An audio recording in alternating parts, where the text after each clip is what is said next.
तो स्वागत है आप सभी का आपके अपने YouTube channel Shukla study point में। मैं शिवम शुक्ला आप सभी दोस्तों का हार्दिक स्वागत करता हूं। भाई आज की वीडियो के अंतर्गत हम आपको बताने का प्रयास करेंगे आखिरकार पॉलिटिकल साइंस अर्थात राजनीति शास्त्र या राजनीति विज्ञान से लेकर के बीए द्वितीय वर्ष में किस प्रकार के प्रश्न पूछे जाएंगे ऑब्जेक्टिव फॉर्म वालों।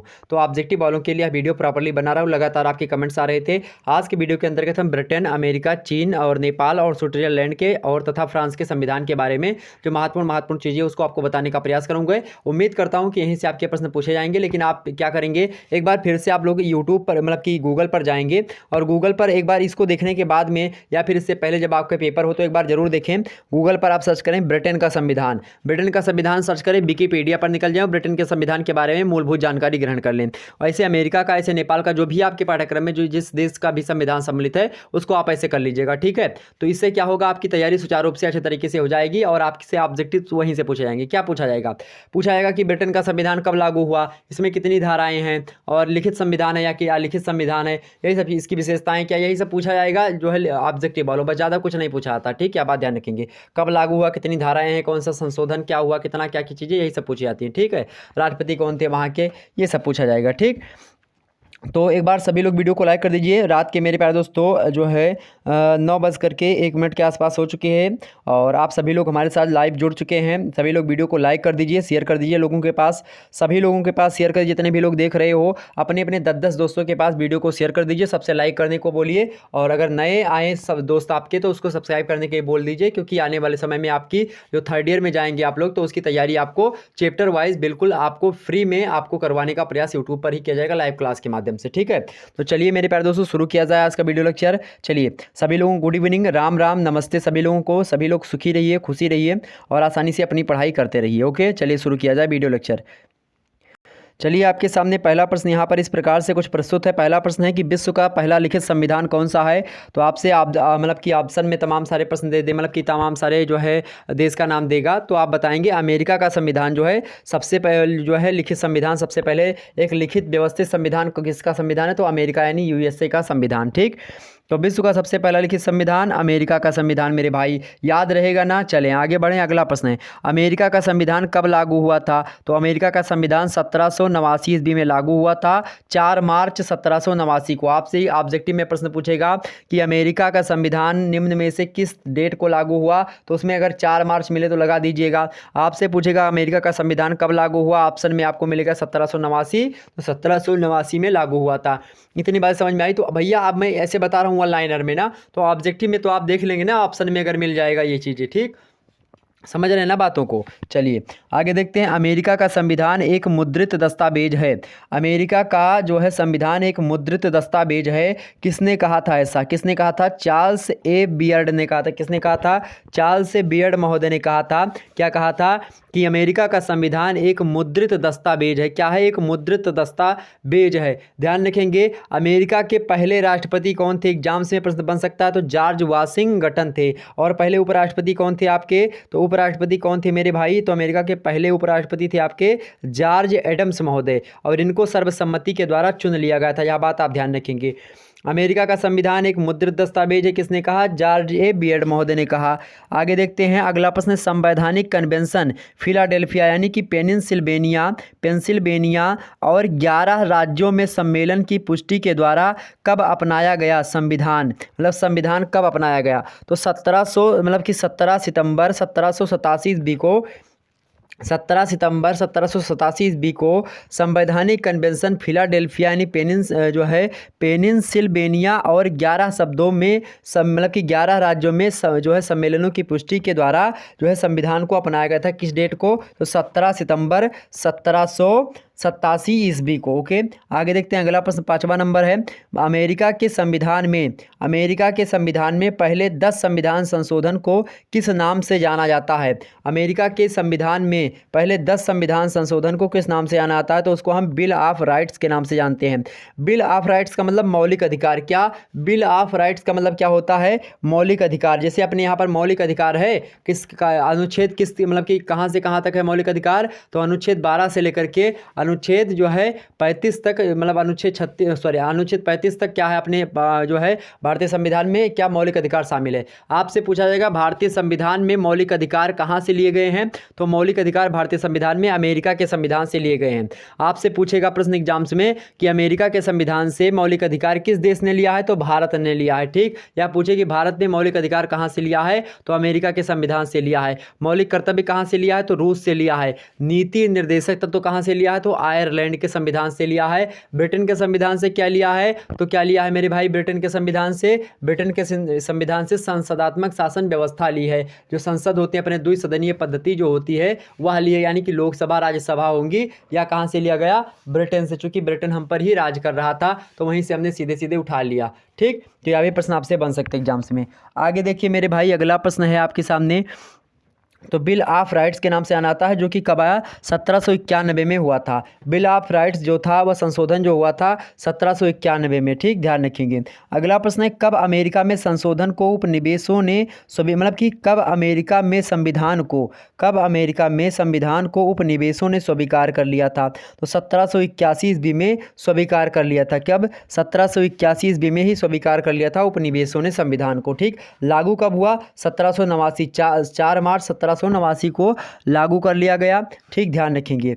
आगे देखते हैं, अगला प्रश्न है, अमेरिका के पहले राष्ट्रपति कौन थे, जॉर्ज वाशिंगटन थे अमेरिका के पहले राष्ट्रपति। ओके, नेक्स्ट है, अमेरिका के संविधान में पहला संशोधन कब हुआ, 1791 में ही हुआ था, और यही जो बिल ऑफ राइट्स था इसी को जोड़ा गया था, यानी मौलिक अधिकारों को। ठीक, आगे देखते हैं, अगला प्रश्न आपके सामने है, अमेरिका के पहले उपराष्ट्रपति कौन थे, अमेरिका के पहले उपराष्ट्रपति कौन थे मेरे भाई, तो जॉर्ज एडम्स जो थे वह पहले उपराष्ट्रपति थे। आगे बढ़ते हैं और भी प्रश्नों को जानते हैं। फटाफट से वीडियो को लाइक कर दीजिए जितने भी लोग नए जुड़ रहे हो। ओके, चलिए आगे समझते हैं। अगला प्रश्न है आपके सामने, अमेरिका के पहले उपराष्ट्रपति कौन थे, अमेरिका के पहले उपराष्ट्रपति जॉर्ज एडम्स थे। अमेरिका में क्या है भाई, अमेरिका में आपसे पूछेगा कि अमेरिका में गणतंत्र है, बिल्कुल है। अमेरिका एक गणतंत्र राज्य है, क्या कथन सत्य है, बिल्कुल सत्य है, ध्यान रखेंगे। अमेरिका में संघीय व्यवस्था, आपसे पूछेगा निम्न में से अमेरिका में क्या नहीं है, गणतंत्र देगा, संघीय व्यवस्था देगा और शक्तिशाली केंद्र देगा, और एक दे देगा, क्या दे देगा मेरे प्यारे दोस्तों, इनमें से मतलब कि दे देगा एक डी वाले ऑप्शन जो आपका देगा वह क्या देगा, तो डी वाला ऑप्शन आपको दे देगा राजतंत्र। तो अमेरिका में राजतंत्र नहीं है, क्या नहीं है, राजतंत्र नहीं, क्या है, गणतंत्र है। वहाँ पर जो मतलब राष्ट्र का मुखिया होता है वह जनता के द्वारा चुना जाता है, इसलिए क्या है भाई, वह गणतंत्र है। तो अमेरिका में क्या है, गणतंत्रात्मक व्यवस्था है, संघीय व्यवस्था भी वहाँ पर है, शक्तिशाली केंद्र होता है वहाँ का, शक्ति का पृथक्करण का सिद्धांत जो है एक प्रकार से वहाँ पर अपनाया गया है, और एक प्रकार से संविधान संशोधन में राज्यों की भी भूमिका वहाँ पर होती है। मतलब जो राज्य होते हैं वहाँ के, वह संविधान संशोधन जब होगा तो उनसे भी पुष्टि करवाई जाती है। जैसे कि अपने यहाँ पर भी जब हम जटिल संविधान संशोधन करते हैं या फिर कोई कठिन या फिर ऐसे संविधान संशोधन करते हैं, जैसे जीएसटी वगैरह हो गया, जब इसको लागू करना हुआ था तो एक प्रकार से राज्यों से भी सहमति लेनी पड़ती है। ठीक, तो ध्यान रखेंगे, अमेरिका में भी संविधान संशोधन जब करते हैं तो राज्यों से सहमति लेनी पड़ती है। ठीक, ध्यान रखेंगे इस बात को। शक्तिशाली केंद्र वहाँ पर अमेरिका में है। अमेरिका में कैसी आपसे पूछेगा, अमेरिका के संविधान में कितनी नागरिकता का प्रावधान है, तो अमेरिका के संविधान में दोहरी नागरिकता का प्रावधान है। आपसे एग्जाम से पूछे अमेरिका की मतलब कि जो है क्या है भाई मेरे प्यारे दोस्तों, अमेरिका में कितनी नागरिकता दी जा सकती है एक व्यक्ति को, दोहरी नागरिकता है। एक तो जिस राज्य में वह रहता है उस राज्य का नागरिक है, और दूसरा अमेरिका का नागरिक है। नहीं समझे ना, जैसे मान लेते हैं आप यूपी में रहते हो, तो आप यूपी के नागरिक हो और उसके बाद में इंडिया के भी नागरिक हो, तो इस प्रकार से अमेरिका में होता है। तो अमेरिका के किसी राज्य में कोई व्यक्ति रहता है और अमेरिका, तो उस राज्य का नागरिक होगा और फिर वहाँ का भी नागरिक होगा, कहाँ का, तो अमेरिका का भी नागरिक होगा। ठीक, तो दोहरी नागरिकता कहाँ पर है भाई, तो अमेरिका में है। लेकिन भारत में कैसी नागरिकता है, तो इकहरी नागरिकता, यानी सिंगल सिटीजनशिप अपने यहाँ पर चलती है। मतलब कि आप यूपी के नागरिक नहीं हो, यह बात ध्यान रखेंगे। हमने वहाँ पर उदाहरण के माध्यम से आपको समझाया था, और यह बात ध्यान रखेंगे, अमेरिका जैसे भारत में व्यवस्था नागरिकता के संबंधित नहीं है। 5 से 11 अनुच्छेद में भारतीय संविधान में जो है नागरिकता संबंधी प्रावधान रखे गए हैं। अब यहाँ पर आपको समझने वाली बात यह होगी मेरे भाई कि जो अमेरिका है, अमेरिका में दोहरी नागरिकता है, मतलब कि 2 नागरिकता प्रत्येक व्यक्ति के पास होती है, लेकिन भारत में एकहरी नागरिकता है। मतलब कि आप यूपी के नागरिक नहीं हो तो भैया, नागरिक नहीं हो तो क्या हो, यूपी के, आप यूपी के निवासी हो। क्या हो, आप यूपी के निवासी हो। नागरिक कहाँ के हो, इंडिया के आप नागरिक हो, यानी कि भारत के आप नागरिक हैं, यानी कि इंडियन सिटीजनशिप आपकी है, लेकिन आप यूपी के क्या हैं, यूपी के आप निवासी, यूपी में निवास करते हैं, ना कि यूपी के नागरिक हैं। तो आपसे एग्जाम से पूछेगा कि अमेरिका की नागरिकता कैसी है, तो दोहरी नागरिकता है। समझ में आ गई बातें, आगे चलते हैं। अगला प्रश्न है और यहीं पर देखेंगे अमेरिका आपसे पूछेगा कि क्या अमेरिका में आपसे पूछेगा कि किस देश में जो राज्य होते हैं वह अलग देश बन सकते हैं, मतलब कि राज्य अलग हो सकते हैं।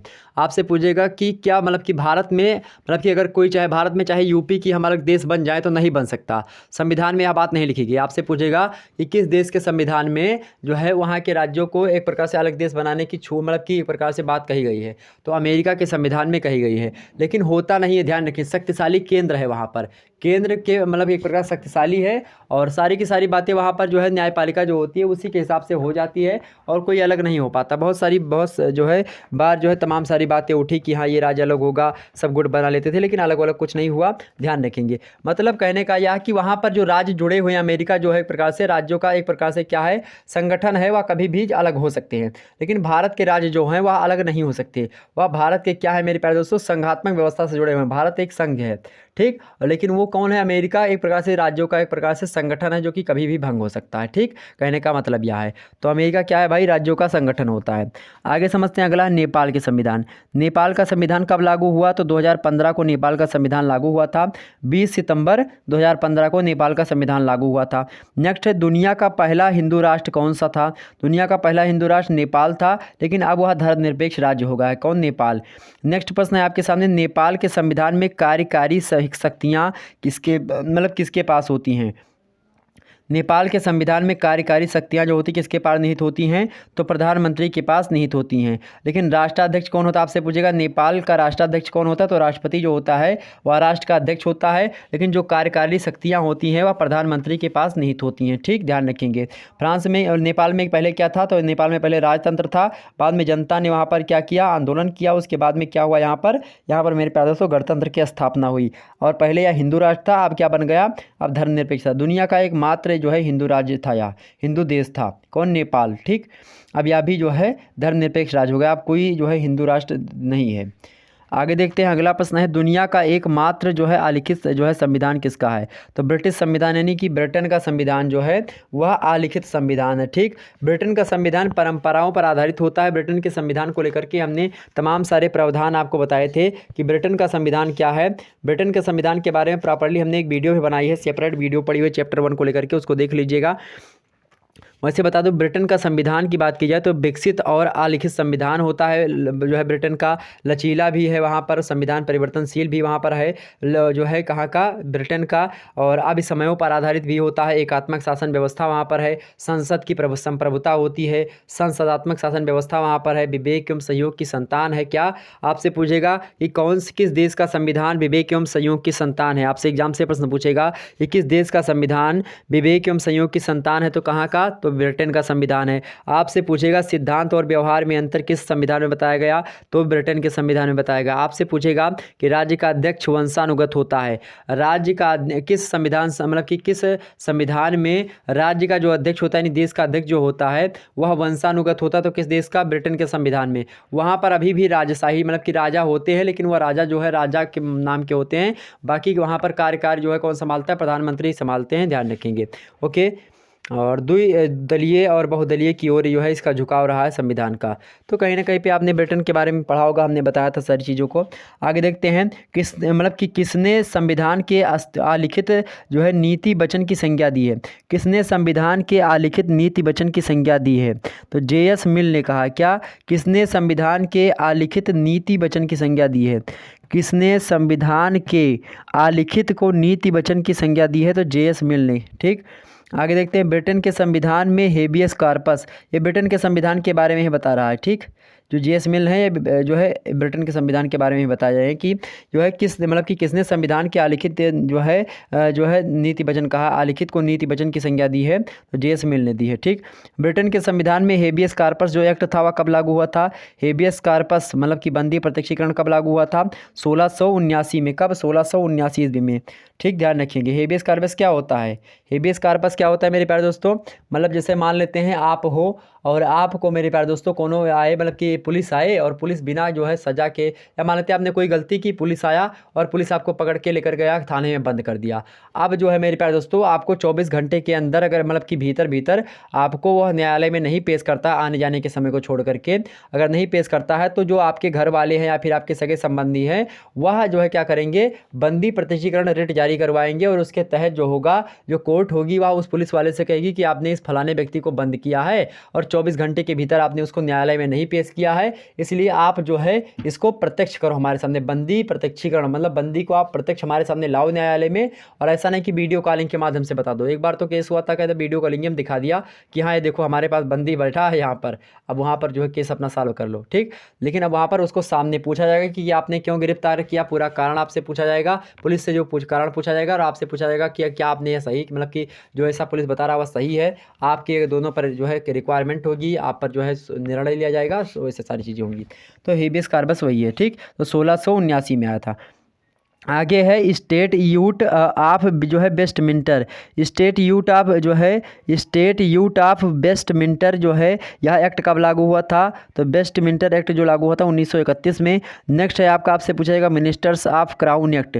मिनिस्टर्स ऑफ क्राउन एक्ट कब लागू हुआ था, तो 1937 को लागू हुआ था। कब लागू हुआ था, 1937 को लागू हुआ था क्या, ministers of crown act. Okay, आगे बढ़ते हैं। आगे देखते हैं, अगला प्रश्न आपके सामने है कि किसने संविधान की स्तुति नीति बचने, तो हो ही गया। आगे देखते हैं, मिनिस्टर्स ऑफ क्राउन एक्ट 1937 में। पीपुल्स जो है representation act, peoples representation act ये से ब्रिटेन के संविधान के बारे में है, 1948 में आया था, ठीक, ध्यान रखेंगे।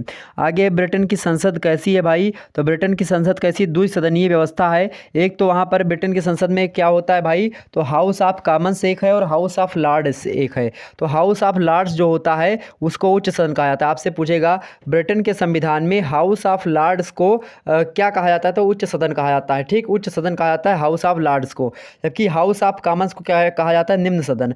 अब भैया जो यहाँ को मतलब उच्च सदन को आखिरकार हाउस ऑफ कॉमन्स को निम्न सदन क्यों कहा जाता है और हाउस ऑफ लॉर्ड्स को उच्च सदन क्यों कहा जाता है, तो हाउस ऑफ जो है मतलब कि जो कॉमन्स है उसको निम्न सदन इसलिए कहा था क्योंकि वह भंग होती रहती है, ठीक। जबकि इसे अपने यहाँ पर जो हाउस मतलब कि जो हाउस ऑफ कॉमन्स है ब्रिटेन का, अपने यहाँ पर आपने वो देखा है लोकसभा, जानते हैं, तो लोकसभा जो है वह हाउस ऑफ कॉमन्स है इंग्लैंड की, जबकि जो राज्यसभा अपने यहाँ की है वह क्या है भाई, हाउस ऑफ क्या है, लॉर्ड्स है। क्योंकि हाउस ऑफ लॉर्ड्स जो होती कभी भंग नहीं होती है, ठीक, ध्यान रखेंगे। प्रत्येक दूसरे वर्ष पर इसमें संशोधन क्या आता रहता है, तो कहीं ना कहीं पे मेरे प्यारे दोस्तों क्या है, या उच्च सदन है, चूंकि यह कभी भंग नहीं होती। जबकि जो लॉर्ड मतलब कि हाउस ऑफ कॉमन्स है वह भंग होता है, इसलिए इसको निम्न सदन कहा जाता है। तो आपसे पूछेगा हाउस ऑफ लॉर्ड्स है, तो आपसे उच्च सदन निम्न सदन ऐसे मिलेगा ऑप्शन में, या फिर दोनों, या फिर इनमें से कोई नहीं, तो क्या होगा, उच्च सदन होता है House of Lords. House of Commons क्या है, निम्न सदन है, ठीक। उच्च सदन जो है यह प्रकार से ब्रिटेन में कैसा है भाई, तो वंशानुगत निकाय है। यहाँ आपसे पूछेगा उच्च सदन कैसा निकाय है, तो वंशानुगत निकाय है उच्च सदन, ठीक, ध्यान रखेंगे। आपसे पूछेगा मतलब दुनिया का सबसे पुराना सदन, दुनिया का सबसे पुराना सदन, आपसे एग्जाम से प्रश्न पूछेगा दुनिया का सबसे पुराना सदन कौन सा है, तो उच्च सदन है दुनिया का सबसे पुराना सदन, ठीक। इसमें लॉर्ड, रईस और सामंत जो होते हैं तीनों शामिल होते थे। 1150 सदस्यों की प्रकार से बात की, 1150 सदस्य होते थे, 7 समूहों में या बटे हुआ होते थे, ठीक, ध्यान रखेंगे। तो ये सारी चीज़ें थी आपके संबंधित जो कि ब्रिटेन के संविधान से। आगे चलते हैं, फ्रांस का वर्तमान संविधान कब अंगीकार किया गया। फ्रांस का वर्तमान संविधान 1958 ईस्वी को अंगीकृत किया गया। वर्तमान संविधान क्यों, फ्रांस में एक प्रकार से पहले से भी संविधान था, बहुत सारे संविधान मतलब कि बने नए नए संविधान यहाँ पर आए हैं। इसी को मेरे प्यारे दोस्तों बात की जाए, इसी को हम 5वां रिपब्लिक कहते हैं। आपसे पूछेगा कि वर्तमान संविधान को अन्य किस नाम से आना आता है फ्रांस के, तो 5वां रिपब्लिक कहा जाता है। जबकि आपसे पूछेगा कि जो है चौथा रिपब्लिक किसे कहा था, तो फ्रांस के पुराने संविधान को चौथा रिपब्लिक कहा था। देखिए फ्रांस का वर्तमान संविधान कब अंगीकृत किया गया, तो 1958 में अंगीकृत किया गया। नया संविधान लागू करने में महत्वपूर्ण भूमिका किसने निभाई है, तो चार्ल्स डी गौली ने, किसने, चार्ल्स डी गौली महोदय ने निभाई है। नेक्स्ट है, फ्रांस के पुराने संविधान को क्या कहा जाता था, तो फ्रांस के पुराने संविधान को क्या कहा जाता था, चौथा रिपब्लिक कहा जाता था, जो कि 1946 ईस्वी में लागू हुआ था। 1946 ईस्वी में फ्रांस का पुराना संविधान लागू हुआ था, उससे पहले दूसरी व्यवस्था चल रही थी, ठीक, ध्यान रखेंगे। फ्रांस के वर्तमान संविधान को हाँ, तो आगे चलते हैं, हम समझते हैं। तो भाई क्या हमने क्या बताया कि जो फ्रांस का पुराना संविधान था उसका वो कब लागू हुआ था, तो 1946 को लागू हुआ था। चौथा रिपब्लिक के नाम से जाना आता है। फ्रांस के वर्तमान संविधान को क्या कहा जाता है, तो पांचवा रिपब्लिक कहा जाता है। ठीक, प्रश्न तय है, यह आएगा अगर फ्रांस का संविधान आपके सिलेबस में संकलित है। अगर विस्तार से आपको मेरे भाई, अगर विस्तार से आपको देखना है और विस्तार से पढ़ना है इन सभी मुद्दों को, तो आप हमारे चैनल पर एक और वीडियो इससे पहले अपलोडेड है, यही तो फ्रांस जो है ब्रिटेन के संविधान को लेकर के प्रॉपर्ली वीडियो, उसको देख लीजिएगा। वहाँ से बहुत सारे ऑब्जेक्टिव्स बनेंगे, उसमें हमने बता दिया कि कहाँ कहाँ से ऑब्जेक्टिव बनेंगे। ऑब्जेक्टिव को भी बीच मतलब कि ऑब्जेक्टिव प्रश्नों को भी बीच बीच में हमने बता दिया है, तो उसको देख लेंगे। और वहीं अगर आपको अगर डिटेल में देखना है सारे के सारे संविधान के बारे में, तो हमने बहुत सारे प्रश्नों को, अति लघुत्तरीय प्रश्नों को बताया है, और उसी के बीच बीच में हमने मेरे भाई आपको ऑब्जेक्टिव के बारे में भी विस्तार से समझाया है। उसमें हमने विभिन्न देशों के संविधान के बारे में चर्चा करी, विस्तृत फॉर्म में, लिखित फॉर्म में। मतलब जैसे हमने ब्रिटेन के संविधान की मुख्य विशेषताओं को, जो है ब्रिटिश संविधान के अभिसमय का क्या महत्व होता है, ब्रिटेन के संविधान में सिद्धांत और व्यवहार में क्या अंतर होता है, इन सभी के बारे में बताया। उस वीडियो को देख लीजिए और विधिवत रूप से देखिए। विश्वास मानिए मेरे प्यारे दोस्तों कि ऑब्जेक्टिव में लगभग वहीं से प्रश्न बनेंगे, और आप थोड़ा उसको ध्यान से पढ़ेंगे तो ऑब्जेक्टिव आप, अब ये मत कहिएगा कि सीधे जो आपने बताया सर वो सीधे सीधे ऑब्जेक्टिव में नहीं फंसा, तो सीधे सीधे ऑब्जेक्टिव में यदि ध्यान रखेंगे वो नहीं फंसता। कभी कभी होता क्या है आपका, ऐसे हमने कुछ बताया, बीच में कुछ बातें उसके बारे में आपके बता दी, प्रश्न हमने कुछ दूसरा रखा लेकिन बीच में हमने उसको बता दिया उस प्रश्न को। तो आप ऐसे बातों को जरूर सुना करें जो बीच में मैं बोलता हूँ। तो ऐसे में उस वीडियो के माध्यम से आप बहुत सारे प्रश्नों को आप खुद ही बना सकते हो। आप गूगल पर सर्च करेंगे सारे के सारे देश के संविधान के बारे में, आप आसानी से सारे मुद्दे आपके वहाँ पर क्लियर हो जाएंगे। गूगल पर सर्च करेंगे एक एक संविधान के बारे में, कब लागू हुआ वह, और उसमें कितने संशोधन हुए हैं, कितनी धाराएँ हैं, कितने भाग हैं, कितने अध्याय हैं, इन सभी को आप गूगल पर सर्च करके आसानी से जानकारी इकट्ठा कर सकते हैं। ठीक, ध्यान रखेंगे। आगे समझते हैं अगला प्रश्न। अगला प्रश्न है, फ्रांस के नए संविधान का प्रारूप किसने तैयार किया था, तो माइकल दर्बी ने। किसने, माइकल दर्बी ने फ्रांस के नए संविधान का प्रारूप तैयार किया था। प्रारूप मतलब होता है ढांचा, ठीक, ध्यान, सांचा तैयार किया था उसने। किसने, तो माइकल दर्बी ने किया था। अगला है, फ्रांस के संविधान में अब तक कुल कितनी बार संशोधन हो चुका है, तो फ्रांस के संविधान में अब तक कुल मिलाकर के 18 बार संशोधन हो चुका है लगभग। और लेटेस्ट जो संशोधन था वह 2008 में, मतलब कि अभी जो हाल ही में संशोधन हुआ था, 2008 में संशोधन हुआ था। कब, फ्रांस के संविधान में। ठीक, ध्यान रखेंगे 18 बार संशोधन। भारतीय संविधान में 104 से अधिक बार संशोधन हो चुका है। ठीक, लागू कब हुआ था, 1950 में लागू हुआ था संविधान। अगला प्रश्न देखते हैं, 2007 में फ्रांस में, 2007 में जो है फ्रांस में अनुच्छेद 66 में क्या संशोधन किया गया था। 2007 में फ्रांस के मतलब कि संविधान के अनुच्छेद 66 में क्या संविधान संशोधन किया गया था, तो मृत्युदंड पर प्रतिबंध को मंजूरी दी गई थी। मृत्युदंड पर प्रतिबंध को मंजूरी दे दी गई थी, क्योंकि मृत्युदंड अब जो है यहाँ पर नहीं रहेगा, मृत्युदंड प्रतिबंध कर दिया गया था। ठीक, आगे समझते हैं। अगला प्रश्न आपके सामने है, अगला प्रश्न है कि किस देश के संविधान संशोधन के लिए जनता की स्वीकृति अनिवार्य होती है, तो किस देश के संविधान संशोधन के लिए भाई, तो स्विट्जरलैंड का संविधान जो है अगर उसमें संशोधन करना है तो एक प्रकार से जनता से परामर्श लेना पड़ेगा। और यहाँ का संविधान कैसा, लिखित संविधान है। यहाँ पर प्रत्यक्ष आपसे पूछेगा किस देश के संविधान में प्रत्यक्ष प्रजातंत्र है, तो स्विट्जरलैंड का संविधान एक ऐसा संविधान है जो कि प्रत्यक्ष प्रजातंत्र पर आधारित है। मतलब कि यहाँ पर जनता के द्वारा, छोटा है तो जनता के द्वारा ही तमाम सारी चीज़ें होती हैं। ठीक, प्रत्यक्ष प्रजातंत्र यहाँ पर होता है। कहाँ पर, स्विट्जरलैंड में। स्विट्जरलैंड का संविधान लिखित संविधान है और निर्मित संविधान है। कठोर भी है यहाँ पर संविधान, कैसा, कठोर संविधान है। उदारवादी दर्शन पर आधारित संविधान है। धर्मनिरपेक्ष राज्य, आपसे पूछेगा स्विट्जरलैंड कैसा राज्य है, तो धर्मनिरपेक्ष राज्य है। बहुभाषी, आपसे पूछेगा कैसा, मतलब कि और कैसा राज्य है, तो बहुभाषी राज्य है। न्यायिक पुनराविलोकन का अभाव इनके जो है, आपसे पूछेगा 21 देश के संविधान में न्यायिक पुनराविलोकन का अभाव पाया जाता है, तो स्विट्जरलैंड के संविधान में। यह एक प्रकार से तटस्थ राज्य होता है। कौन, स्विट्जरलैंड, मतलब अपनी बातों पर हमेशा क्या रहता है, अडिग रहता है। संसदात्मक एवं अध्यक्षात्मक शासन का मिश्रण यहाँ पर है। क्या आपसे पूछेगा कि किस देश में संसदात्मक एवं अध्यक्षात्मक शासन व्यवस्था का मिश्रण है, देखने को मिलता है, तो स्विट्जरलैंड के संविधान में। ठीक, ध्यान रखेंगे। आपसे पूछेगा बहुल कार्यपालिका कहाँ पर देखने को मिलती है, तो स्विट्जरलैंड में बहुल कार्यपालिका, मतलब कि बहुल कार्यपालिका आपको देखने को मिलती है। कहाँ पर, स्विट्जरलैंड में बहुल कार्यपालिका। ठीक, और ध्यान रखेंगे दोनों सदनों को समान अधिकार किस देश के संविधान, मतलब कि किस देश के मतलब कि संविधान में बताया गया है। मतलब दोनों सदन, जैसे राज्यसभा लोकसभा जब अपने यहाँ पर होते हैं, तो ऐसे भी जो भी हो वहाँ के अपने अकॉर्डिंग, तो वहाँ पर मेरे प्यारे दोस्तों बात की जाए कि तो स्विट्जरलैंड एक ऐसा संविधान है उसमें क्या है, दोनों सदनों को समान अधिकार दिया गया है कि ना तो राज्यसभा बड़ा है ना लोकसभा बड़ा। ठीक, जैसे अपने यहाँ क्या होता है, मंत्रिपरिषद जो होती है लोकसभा के प्रति उत्तरदायी होती है, मतलब कि जो मंत्रीगण होते हैं आपके, चाहे वह कपड़ा मंत्री हो, चाहे वह ट्रेन वाले मंत्री हो, रेलगाड़ी मंत्री, मतलब कि रेल मंत्री हो, चाहे कृषि मंत्री हो, परिवहन मंत्री हो, कोई मंत्री हो, तो वह मंत्री क्या होते हैं, लोकसभा से आते हैं। लेकिन यहाँ पर क्या होगा, राज्यसभा से भी आएंगे, लोकसभा से भी आएंगे स्विट्जरलैंड में। अब स्विट्जरलैंड में वहाँ पर जो अपनी उसकी आसानी स्थानीय भाषा में कहा जाता है वो अलग की बात है, ठीक। तो बहुल कार्यपालिका वहाँ पर जो है पाई जाती है, ठीक, कहाँ पर, स्विट्जरलैंड में। आगे समझते हैं स्विस संविधान, यानी स्विट्जरलैंड को ही स्विस संविधान कहा जाता है। स्विट्जरलैंड संविधान कब लागू हुआ था? 1848 ईस्वी में लागू हुआ था, 14 सदस्यीय जो है आयोग की प्रकार से सिफारिश पर। 14 मतलब कि 14 सदस्यीय इसमें आयोग मतलब बना था, उसके एक मतलब की सिफारिश पर। सिफारिश क्या उसने बनाया था संविधान को, उसके अकॉर्डिंग जो है 1848 में लागू हुआ था। स्विट्जरलैंड संविधान में व्यापक संशोधन कब हुआ था? जैसे अपने यहाँ पर 42वां संविधान संशोधन एक व्यापक संविधान संशोधन है, उसी को हम मिनी कॉन्स्टिट्यूशन यानी कि लघु संविधान के नाम से जानते हैं। तो ठीक इसी प्रकार स्विस संविधान में व्यापक संशोधन जो हुआ था 1874 ईस्वी में हुआ था, ठीक, ध्यान रखेंगे। स्विस संविधान में कितने सदन है भैया? तो 2 सदन है आपके, एक पहला कौन सा है, राज्य परिषद, और दूसरा क्या है, राष्ट्रीय परिषद। जैसे अपने यहाँ पर लोकसभा और राज्यसभा होती है, इसी प्रकार से वहाँ पर राज्य परिषद और राष्ट्रीय परिषद 2 सदन जो है एक प्रकार से क्या है, सदन है, और दोनों सदन यहाँ पर बराबर मात्रा में है, ठीक, ध्यान रखिए, दोनों का महत्व बराबर है उसके लिए। आगे स्विस संविधान मतलब कि स्विस संविधान में कितने सदन है? तो 2 सदन हमने आपको बता दी। आपसे पूछेगा स्विट्जरलैंड के संविधान, स्विट्जरलैंड का जो संविधान है वहाँ पर जो है एक प्रकार से कितनी धाराएं हैं? तो 123 धाराएं स्विट्जरलैंड के संविधान में जो है लिखी गई हैं, जो कि 3 अध्याय में बटी हुई हैं, यह बात ध्यान रखेंगे। और यहाँ पर बहुल कार्यपालिका है, और यहीं पर जो है कठोर संविधान यहाँ का है, गणराज्य भी है, एक प्रकार से मिश्रित और लिखित संविधान भी है। कौन? स्विट्जरलैंड का संविधान। आगे समझते हैं चीन के संविधान के बारे में।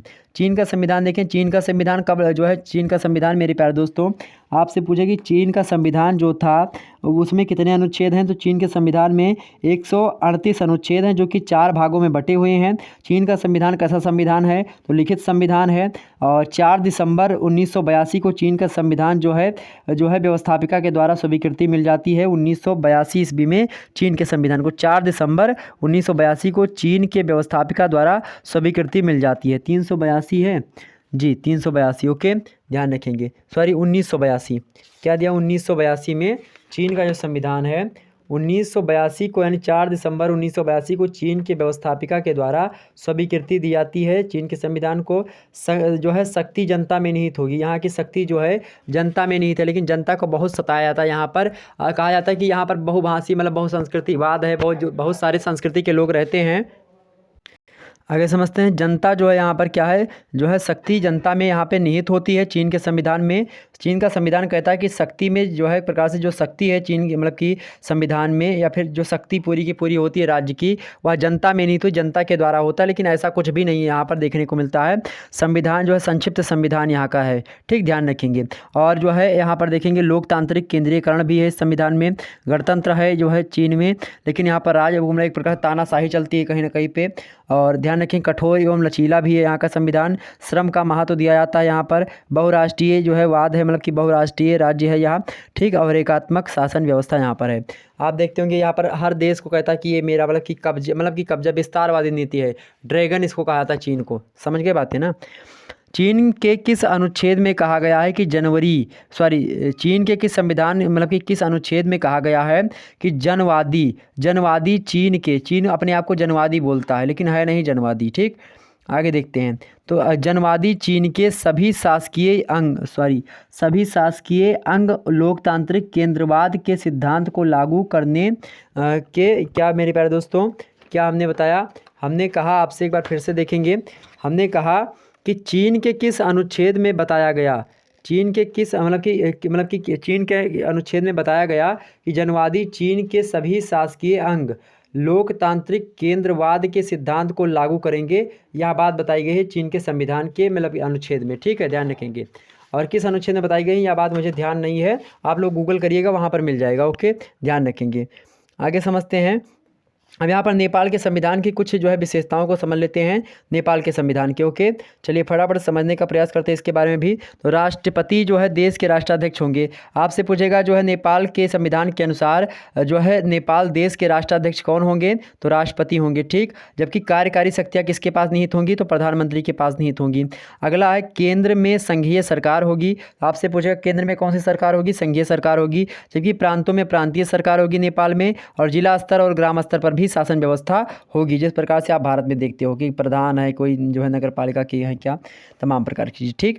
आगे देखते हैं 2 सदनों वाली संसद होगी यहाँ पर। आपसे पूछेगा नेपाल में कितनी सदन है, तो 2 सदन है, यहाँ पर भी 2 सदनों वाली संसद होगी। एक सदनीय विधानसभा यहाँ पर, मतलब कि यहाँ पर केवल विधानसभा होती है। आप देखेंगे मतलब कि आप ऐसे अपने यहाँ पर की बात की जाए तो 2 सदनीय विधानसभा है, जैसे कि एक विधान परिषद होती है, एक विधान सभा होती है, ठीक। विधान अगर बात की जाए जो है विधानमंडल की, तो विधानमंडल में 2 सदन है अपने यहाँ पर, यानी राज्य के स्तर पर बात की जाए, राज्य में विधानमंडल है, विधानमंडल के 2 सदन है आपके, एक विधान परिषद और एक विधानसभा। तो विधानसभा जो है सभी देशों में आपको देखने को मिलती है, लेकिन विधान परिषद जो है 8 राज्यों में अपने यहाँ पर देखने को मिलती है, ठीक। जो बड़े राज्य हैं जो कि अपना कार्यभार नहीं चला सकते, जैसे यूपी जो है, यूपी में क्या है, विधान परिषद भी, विधान जो है सभा भी है। लेकिन नेपाल में छोटा सा, तो एक सदनीय व्यवस्था, वहाँ पर एक सदनीय विधानसभा है, और संघीय, प्रांतीय और जिला स्तर पर भी न्यायपालिका होती है यहाँ पर।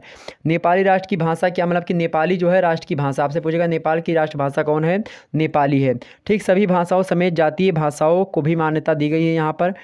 नेपाली हिंदुओं की पूजनीय गाय कौन सी है, तो मतलब कि गाय राष्ट्रीय पशु है। नेपाली हिंदुओं की पूजनीय है गाय, और राष्ट्रीय पशु भी है। और जो है रोनेंड्रान जो है लाल गुरास एक फूल है, जो कि राष्ट्रीय फूल वहाँ का है, ठीक। एग्जाम से बन सकते हैं प्रश्न।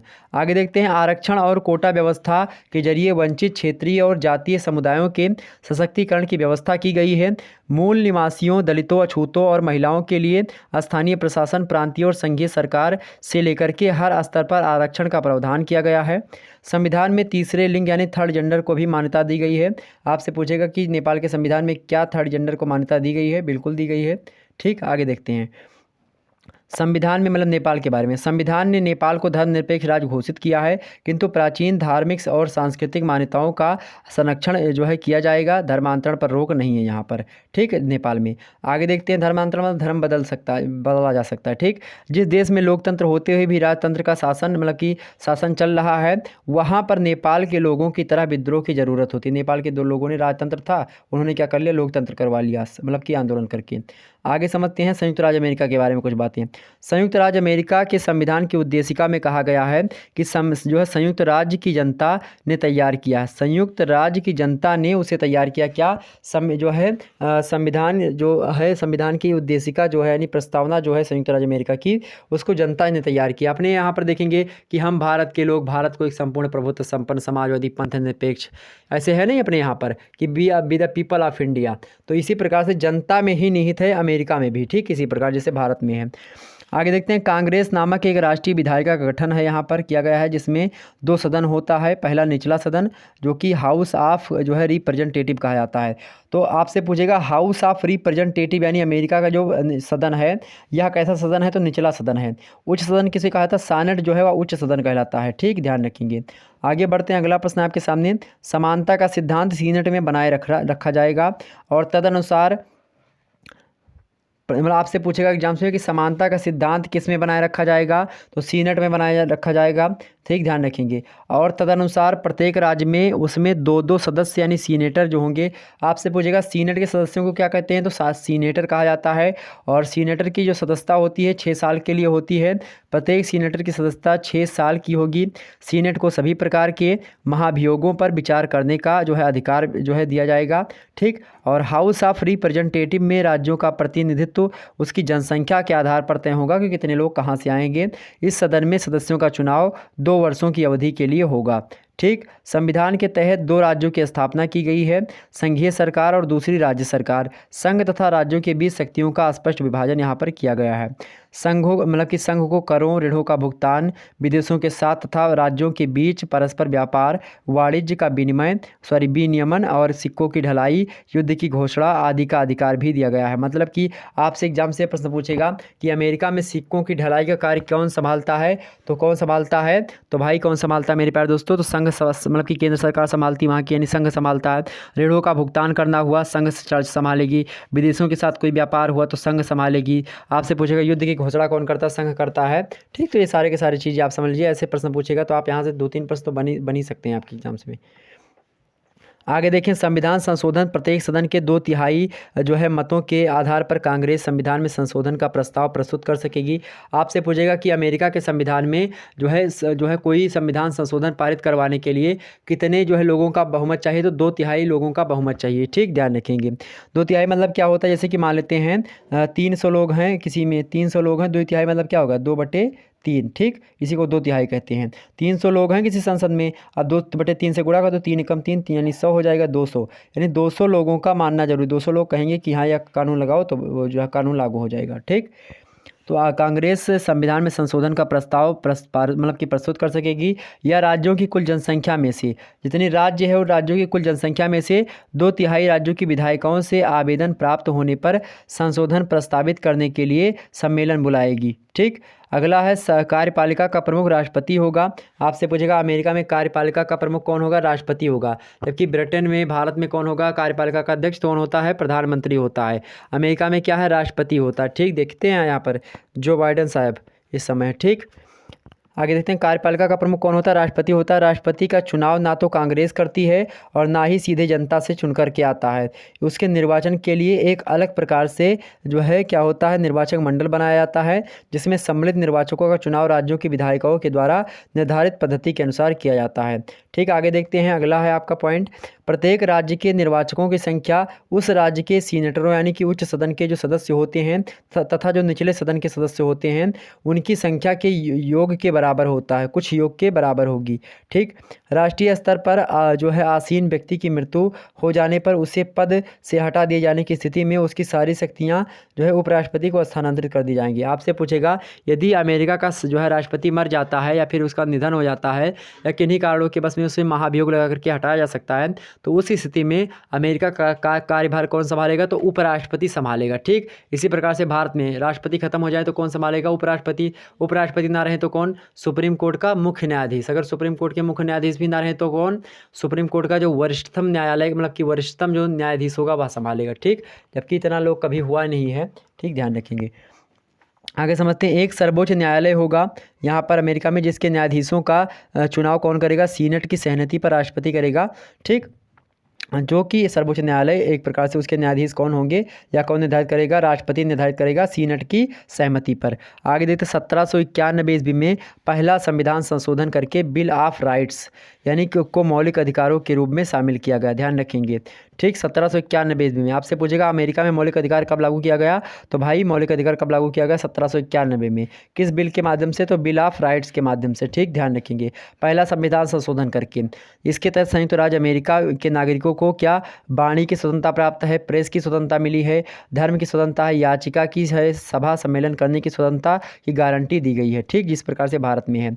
तो यहाँ पर इस प्रकार 1789 ईस्वी में संविधान को अनुमोदित कर दिया गया और जॉर्ज वाशिंगटन को सर्वसम्मति से राष्ट्रपति बनाया गया तथा जॉर्ज एडम्स को बहुमत से के द्वारा उपराष्ट्रपति चुना गया। ठीक, ध्यान रखेंगे। आगे समझते हैं फ्रांस के संविधान के बारे में कुछ बातों को जान लेते हैं हम। फ्रांस के संविधान के बारे में कुछ बातें जान लीजिए। अनुच्छेद 1 व मतलब कि अनुच्छेद 1 में बताया गया है जो है संविधान यानी फ्रांस के संविधान में जो अनुच्छेद 1 है वह कहता है, क्या कहता है कि फ्रांस एक लोकतांत्रिक और सामाजिक गणराज्य है। तो कौन लोकतांत्रिक एवं सामाजिक गणराज्य है, तो फ्रांस है। ठीक, ध्यान रखेंगे। यह ध्यान देने योग्य बात है कि लेख के अनुसार फ्रांस एक धर्मनिरपेक्ष राज्य है। तो फ्रांस कैसा धर्मनिरपेक्ष राज्य भी है। ठीक, इसलिए यूरोपीय संघ के संविधान पर काम करते समय फ्रांसीसी प्रधानमंत्री ने ईसाई धर्म के अपने पाठ में उल्लेख का विरोध किया है। या मतलब कि यह भी नोट किया गया है कि सभी फ्रेंच कानून के समक्ष समान है, चाहे वह किसी भी कारक के बावजूद मतलब चाहे किसी भी कारक के बावजूद जो है वह हो। अगला है मेरे प्यारे दोस्तों, मतलब किसी भी धर्म के हों सभी लोग समान होंगे। अनुच्छेद 2 में बताया गया है वहाँ के संविधान में कि देश की आधिकारिक जो भाषा होगी क्या होगी, फ्रांसीसी होगी। इसके अतिरिक्त राज्य प्रतीकों का वर्णन किया गया है कि राज्य के प्रतीक कौन कौन से होंगे।